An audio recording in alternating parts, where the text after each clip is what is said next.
Chapter 17 EmilyBronte Wuthering Heights Original Edition. That Friday made the last of our fine days for a month. In the evening, the weather broke. The wind shifted from south to northeast, and brought rain first, and then sleet and snow. On the morrow one could hardly imagine that there had been 3 weeks of summer. The primroses and crocuses were hidden under wintry drifts, the larks were silent, the young leaves of the early trees smitten and blackened, and dreary, and chill, and dismal. That morrow did creep over. My master kept his room. I took possession of the lonely parlor, converting it into a nursery. And there I was, sitting with the moaning doll of a child laid on my knee, rocking it to and fro, and watching. Meanwhile, the still driving flakes filled up the uncurtained window. When the door opened, and some person entered, out of breath and laughing, my anger was greater than my astonishment for a minute. I supposed it one of the maids, and I cried, "Have done! How dare you show your giddiness here? What would Mr. Linton say if he heard you?" "Excuse me," answered a familiar voice, "but I know Edgar is in bed, and I cannot stop myself." With that the speaker came forward to the fire, panting and holding her hand to her side. "I have run the whole way from Wuthering Heights," she continued, after a pause, "except where I've flown. I couldn't count the number of falls I've had. Oh, I'm aching all over. Don't be alarmed. There shall be an explanation as soon as I can give it. Only just have the goodness to step out and order the carriage to take me on to Gimmerton, and tell a servant to seek up a few clothes in my wardrobe." The intruder was Mrs. Heathcliff. She certainly seemed in no laughing predicament. Her hair streamed on her shoulders, dripping with snow and water.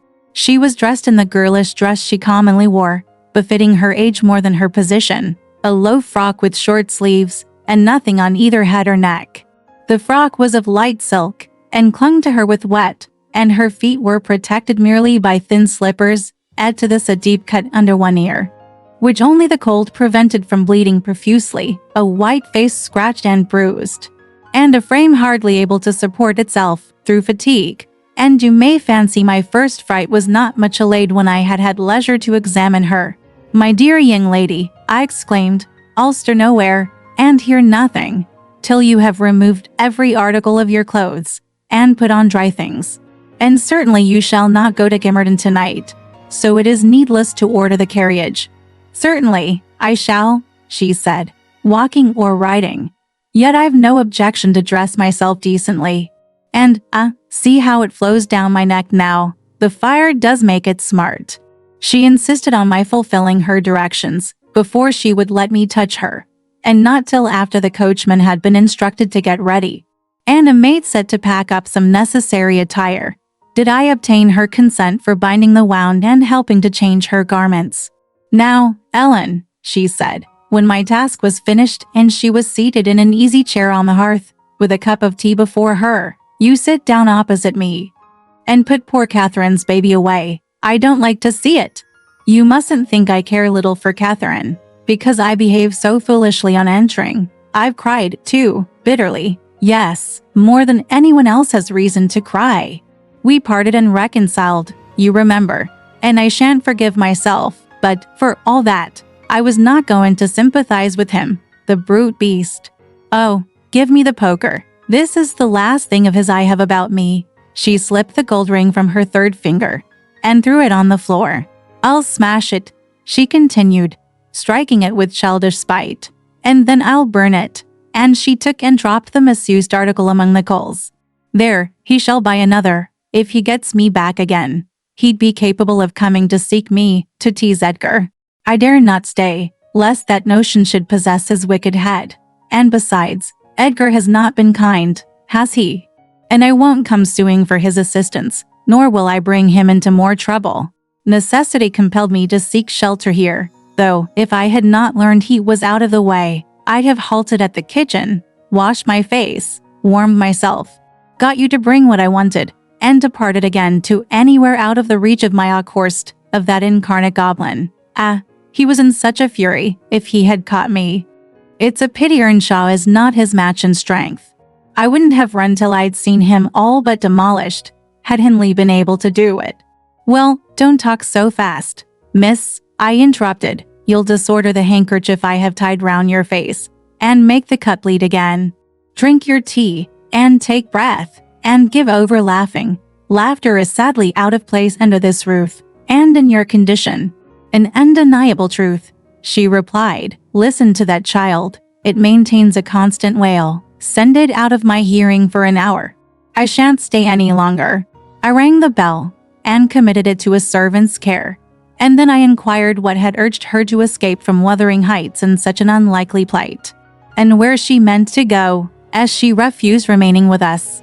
I ought, and I wish to remain, answered she, to cheer Edgar and take care of the baby, for two things, and because the Grange is my right home. But I bel you he wouldn't let me. Do you think he could bear to see me grow fat and merry, and could bear to think that we were tranquil, and not resolve on poisoning our comfort? Now, I have the satisfaction of being sure that he detests me, to the point of its annoying him seriously to have me within earshot or eyesight. I notice, when I enter his presence, the muscles of his countenance are involuntarily distorted into an expression of hatred, partly rising from his knowledge of the good causes I have to feel that sentiment for him, and partly from original aversion. It is strong enough to make me feel pretty certain that he would not chase me over England, supposing I contrived a clear escape, and therefore I must get quite away. I've recovered from my first desire to be killed by him. I'd rather he'd kill himself. He has extinguished my love effectually, and so I'm at my ease. I can recollect yet how I loved him, and can dimly imagine that I could still be loving him if, no, even if he had doted on me, the devilish nature would have revealed its existence somehow. Catherine had an awfully perverted taste to esteem him so dearly, knowing him so well. Monster, would that he could be blotted out of creation, and out of my memory. Hush, hush, he's a human being, I said. Be more charitable. There are worse men than he is yet. He's not a human being, she retorted, and he has no claim on my charity.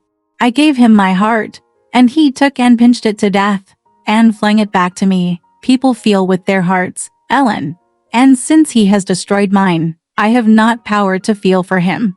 And I would not, though he groaned from this to his dying day, and wept tears of blood for Catherine. No, indeed, I wouldn't. And here Isabella began to cry, but immediately dashing the water from her lashes, she recommenced.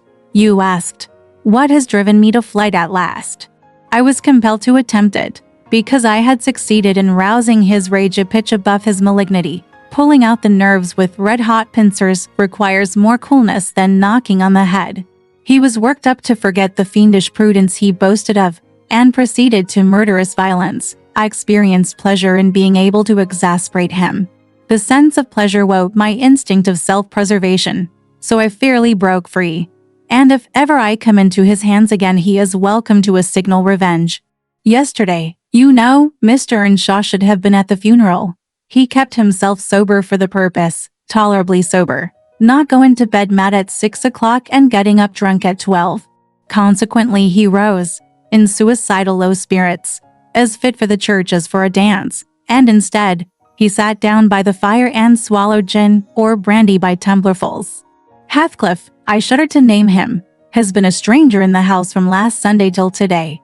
Whether the angels have fed him, or his kin beneath, I cannot tell, but he has not eaten a meal with us for nearly a week. He has just come home at dawn, and gone upstairs to his chamber, locking himself in, as if anybody dreamt of coveting his company. There he has continued, praying like a Methodist, only the deity he implored in senseless dust and ashes, and God, when addressed, was curiously confounded with his own black father.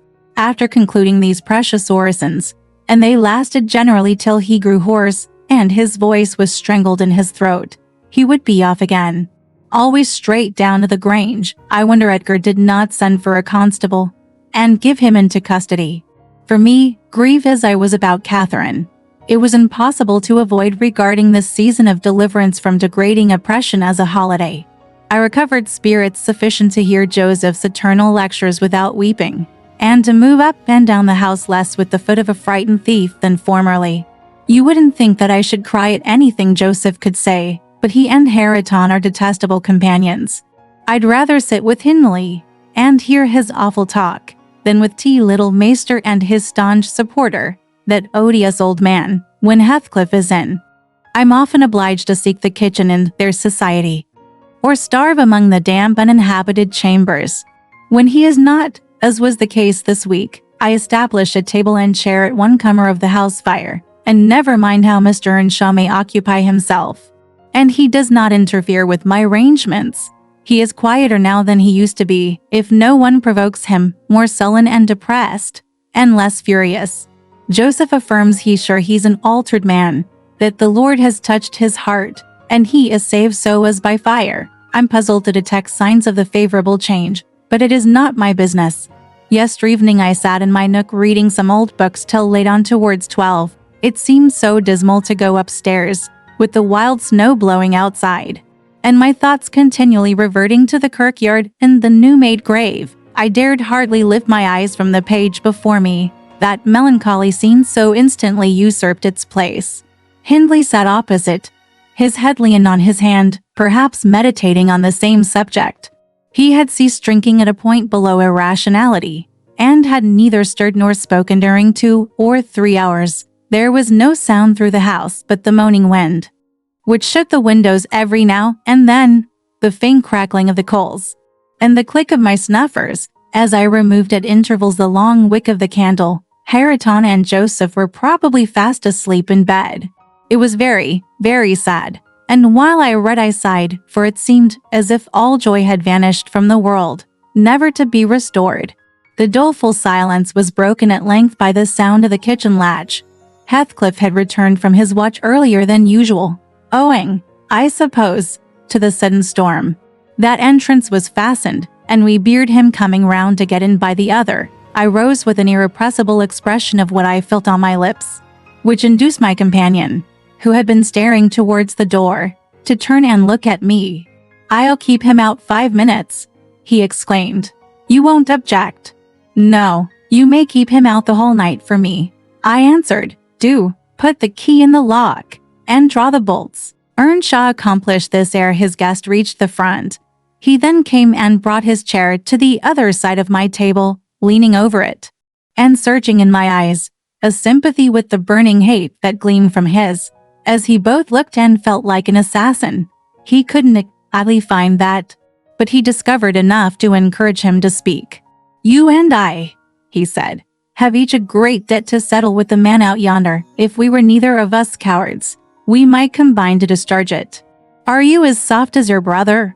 Are you willing to endure to the last, and not once attempt a repayment?" "I'm weary of enduring now," I replied, "and I'd be glad of a retaliation that wouldn't recoil on myself. But treachery and violence are spears pointed at both ends. They wound those who resort to them worse than their enemies." "Treachery and violence are a just return for treachery and violence," cried Hindley. "Mrs. Heathcliff, I'll ask you to do nothing, but sit still and be dumb. Tell me now, can you? I'm sure you would have as much pleasure as I in witnessing the conclusion of the fiend's existence.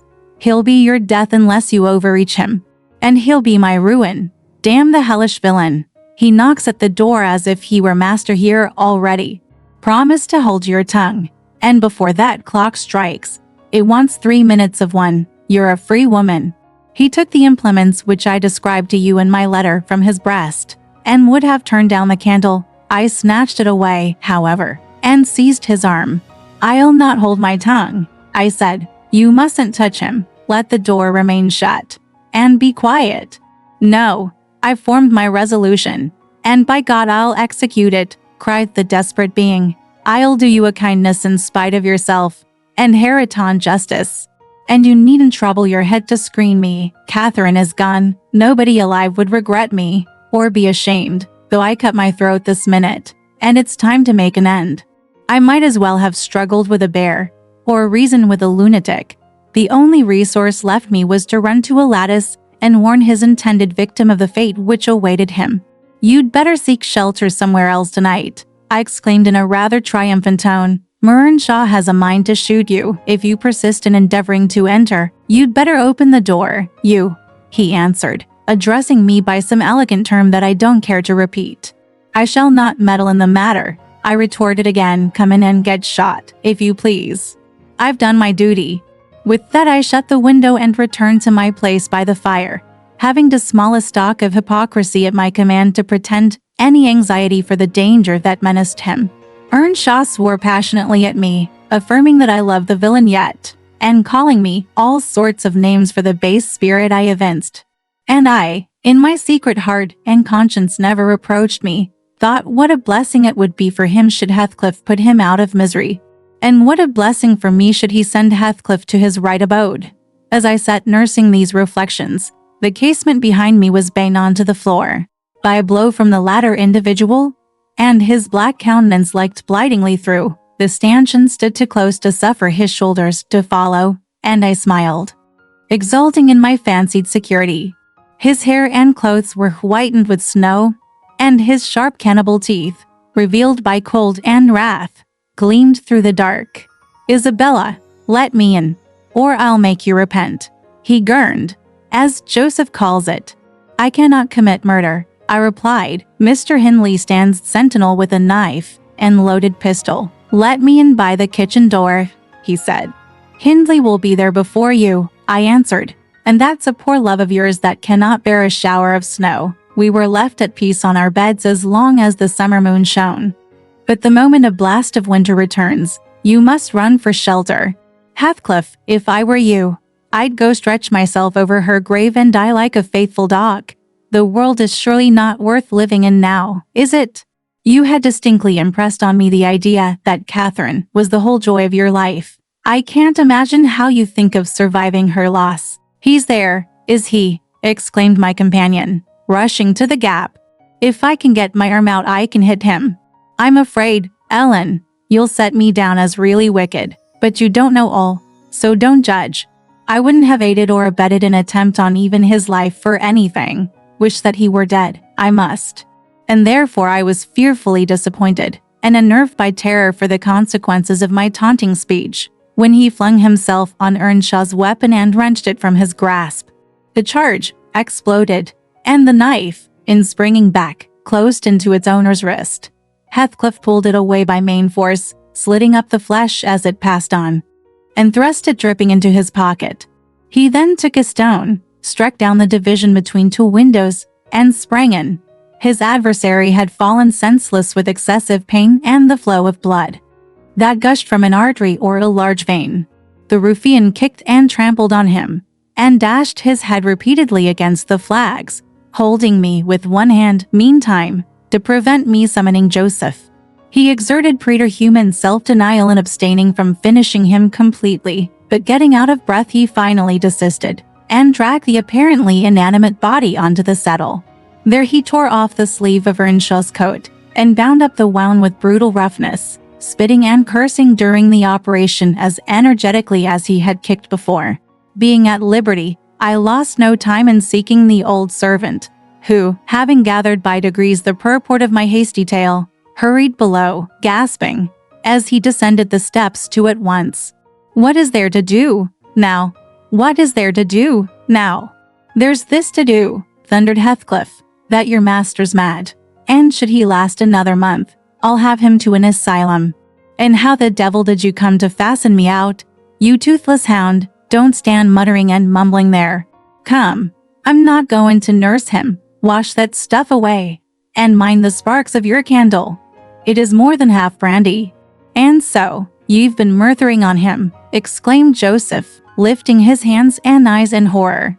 "If ever I see deceit like this, may the Lord—" Heathcliff gave him a push onto his knees in the middle of the blood, and flung a towel to him, but instead of proceeding to dry it up, he joined his hands and began a prayer, which excited my laughter from its odd phraseology. I was in the condition of mind to be shocked at nothing. In fact, I was as reckless as some malefactors show themselves at the foot of the gallows. "Oh, I forgot you," said the tyrant. "You shall do that. Down with you. And you conspire with him against me. Do you, viper? There, that is work fit for you." He shook me till my teeth rattled, and pitched me beside Joseph, who steadily concluded his supplications, and then rose, vowing he would set off for the Grange directly. Merlinton was a magistrate, and though he had 50 wives dead, he should inquire into this. He was so obstinate in his resolution, that Heathcliff deemed it expedient to compel from my lips a recapitulation of what had taken place. Standing over me, heaving with malevolence, as I reluctantly delivered the account in answer to his questions. It required a great deal of labor to satisfy the old man that Heathcliff was not the aggressor, especially with my hardly wrung replies. However, Mr. Earnshaw soon convinced him that he was alive still. Joseph hastened to administer a dose of spirits, and by their succor his master presently regained motion and consciousness. Heathcliff, aware that his opponent was ignorant of the treatment received while insensible, called him deliriously intoxicated, and said he should not notice his atrocious conduct further, but advised him to get to bed. To my joy, he left us, after giving this judicious counsel, and Hindley stretched himself on the hearthstone. I departed to my own room, marveling that I had escaped so easily. This morning, when I came down, about half an hour before noon, Mr. Earnshaw was sitting by the fire, deadly sick. His evil genius, almost as gaunt and ghastly, leaned against the chimney. Neither appeared inclined to dine, and, having waited till all was cold on the table, I commenced alone. Nothing hindered me from eating heartily, and I experienced a certain sense of satisfaction and superiority, as, at intervals, I cast a look towards my silent companions, and felt the comfort of a quiet conscience within me. After I had done, I ventured on the unusual liberty of drawing near the fire, going round Earnshaw's seat, and kneeling in the corner beside him. Heathcliff did not glance my way, and I gazed up, and contemplated his features almost as confidently as if they had been turned to stone. His forehead, that I once thought so manly, and that I now think so diabolical, was shaded with a heavy cloud. His basilisk eyes were nearly quenched by sleeplessness, and weeping, perhaps, for the lashes were wet then. His lips devoid of their ferocious sneer, and sealed in an expression of unspeakable sadness. Had it been another, I would have covered my face in the presence of such grief. In his case, I was gratified. And, ignoble as it seems to insult a fallen enemy, I couldn't miss this chance of sticking in a dart. His weakness was the only time when I could taste the delight of paying wrong for wrong. Fie, miss, I interrupted. One might suppose you had never opened a Bible in your life. If God afflict your enemies, surely that ought to suffice you. It is both mean and presumptuous to add your torture to his. In general, I'll allow that it would be, Ellen, she continued. But what misery laid on Heathcliff could content me, unless I have a hand in it. I'd rather he suffered less, if I might cause his sufferings, and he might know that I was the cause. Oh, I owe him so much. On only one condition can I hope to forgive him. It is, if I may take an eye for an eye, a tooth for a tooth. For every wrench of agony return a wrench. Reduce him to my level. As he was the first to injure, make him the first to implore pardon. And then, why then, Ellen, I might show you some generosity. But it is utterly impossible I can ever be revenged, and therefore I cannot forgive him. Hindley wanted some water, and I handed him a glass, and asked him how he was. Not as ill as I wish, he replied. But leaving out my arm, every inch of me is as sore as if I had been fighting with a legion of imps. Yes, no wonder, was my next remark. Catherine used to boast that she stood between you and bodily harm. She meant that certain persons would not hurt you for fear of offending her. It's well people don't really rise from their grave. Or, last night, she might have witnessed a repulsive scene. Are not you bruised and cut over your chest and shoulders? I can't say, he answered. But what do you mean? Did he dare to strike me when I was down? He trampled on you and kicked you, and dashed you on the ground, I whispered. And his mouth watered to tear you with his teeth. Because he's only half a man. Not so much. Mr. Earnshaw looked up, like me, to the countenance of our mutual foe, who, absorbed in his anguish, seemed insensible to anything round him the longer he stood. The plainer his reflections revealed their blackness through his features. Oh, if God would but give me strength to strangle him in my last agony, I'd go to hell with joy, groaned the impatient man, writhing to rise, and sinking back in despair, convinced of his inadequacy for the struggle. Nay, it's enough that he has murdered one of you, I observed aloud. At the Grange, everyone knows your sister would have been living now, had it not been for Mr. Heathcliff.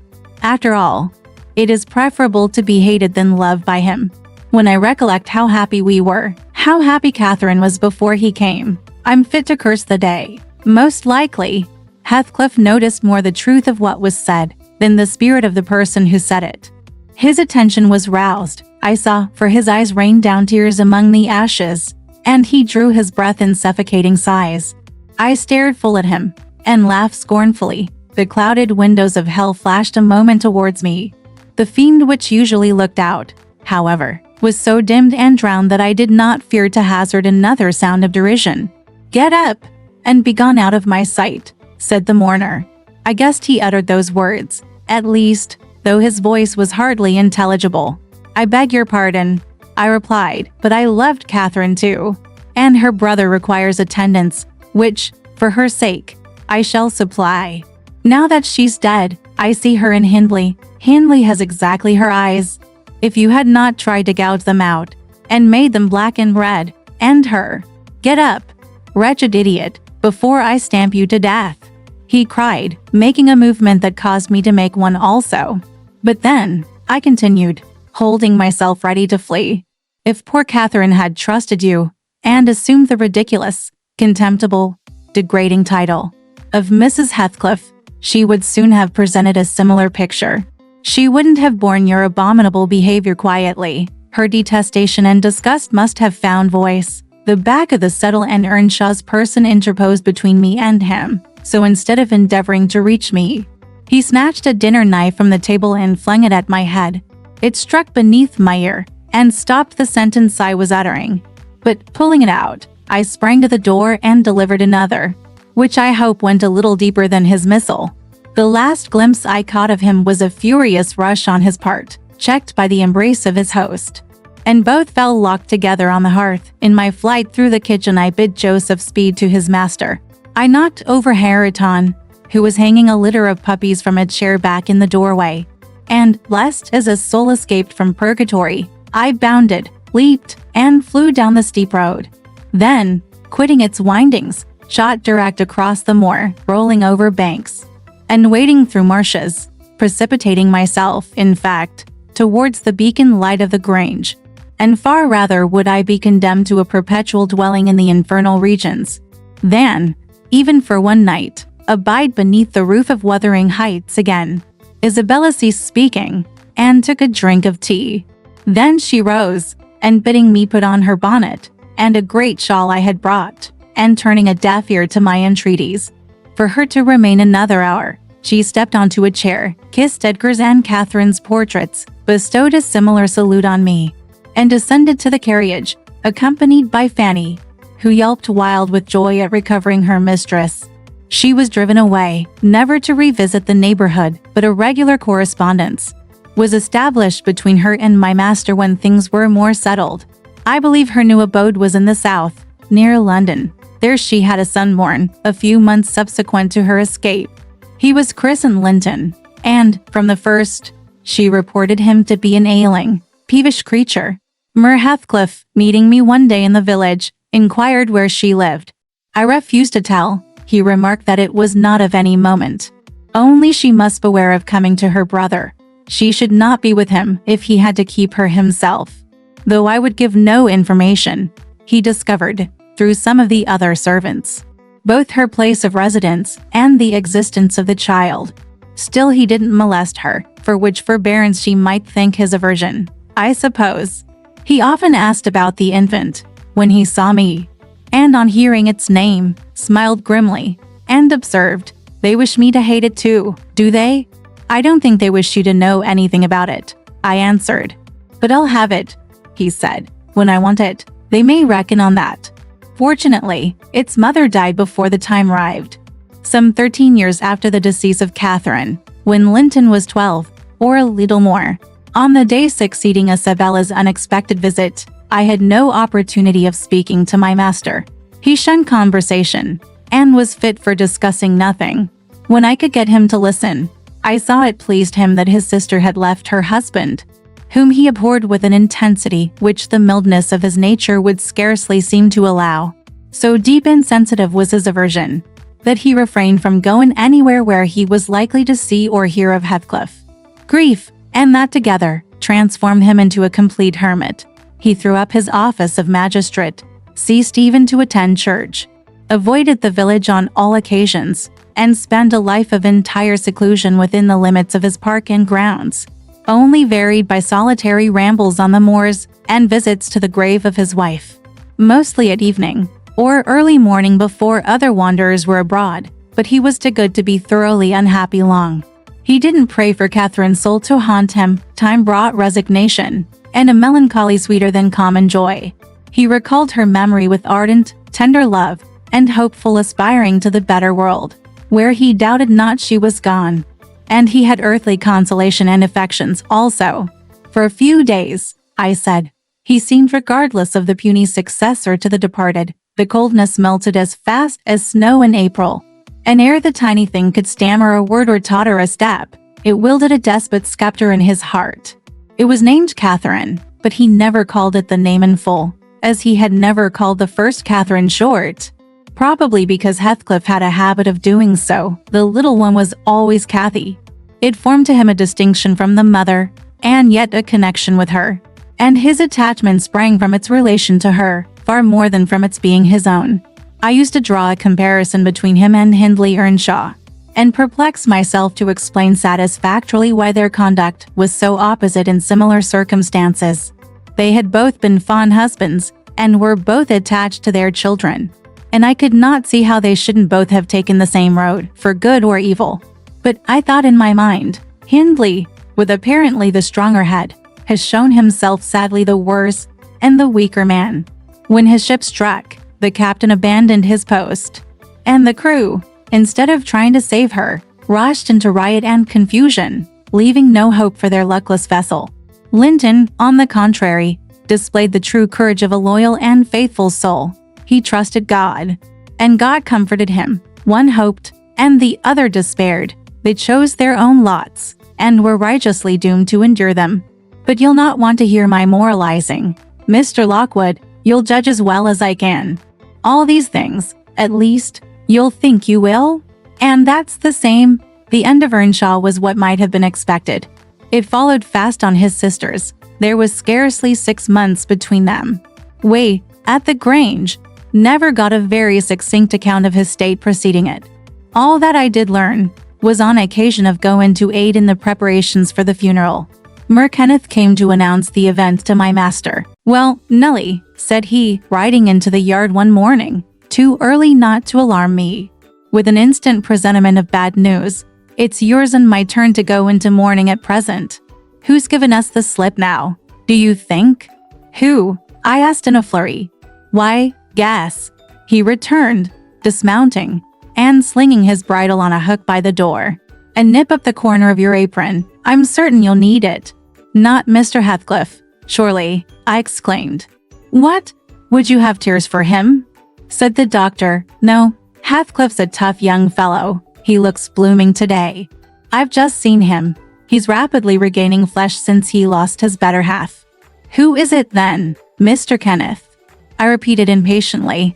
"Hindley Earnshaw, your old friend Hindley," he replied, "and my wicked gossip, though he's been too wild for me this long while.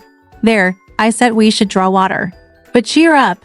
He died true to his character, drunk as a lord. Poor lad, I'm sorry, too. One can't help missing an old companion. Though he had the worst tricks with him that ever man imagined, and has done me many a rascally turn. He's barely 27, it seems. That's your own age. Who would have thought you were born in 1 year? I confess this blow was greater to me than the shock of Mrs. Linton's death. Ancient associations lingered round my heart. I sat down in the porch and wept as for a blood relation, desiring Kenneth to get another servant to introduce him to the master. I could not hinder myself from pondering on the question. Had he had fair play? Whatever I did, that idea would bother me. It was so tiresomely pertinacious that I resolved on requesting leave to go to Wuthering Heights and assist in the last duties to the dead. Linton was extremely reluctant to consent, but I pleaded eloquently for the friendless condition in which he lay, and I said my old master and foster brother had a claim on my services as strong as his own. Besides, I reminded him that the child Hariton was his wife's nephew, and in the absence of nearer kin, he ought to act as its guardian. And he ought to and must inquire how the property was left, and look over the concerns of his brother-in-law. He was unfit for attending to such matters then, but he bid me speak to his lawyer, and at length permitted me to go. His lawyer had been Earnshaw's also. I called at the village, and asked him to accompany me. He shook his head, and advised that Heathcliff should be let alone, affirming, if the truth were known, Hariton would be found little else than a beggar. His father died in debt, he said. The whole property is mortgaged, and the sole chance for the natural heir is to allow him an opportunity of creating some interest in the creditor's heart, that he may be inclined to deal leniently towards him. When I reached the Heights, I explained that I had come to see everything carried on decently, and Joseph, who appeared in sufficient distress, expressed satisfaction at my presence. Mer Heathcliff said he did not perceive that I was wanted, but I might stay and order the arrangements for the funeral, if I chose. Correctly, he remarked, that Fool's body should be buried at the crossroads, without ceremony of any kind. I happened to leave him 10 minutes yesterday afternoon, and in that interval he fastened the 2 doors of the house against me, and he has spent the night in drinking himself to death deliberately. We broke in this morning, for we heard him snorting like a horse, and there he was, laid over the settle. Flaying and scalping would not have wakened him. I sent for Kenneth, and he came, but not till the beast had changed into carrion. He was both dead and cold and stark, and so you'll allow it was useless making more stir about him.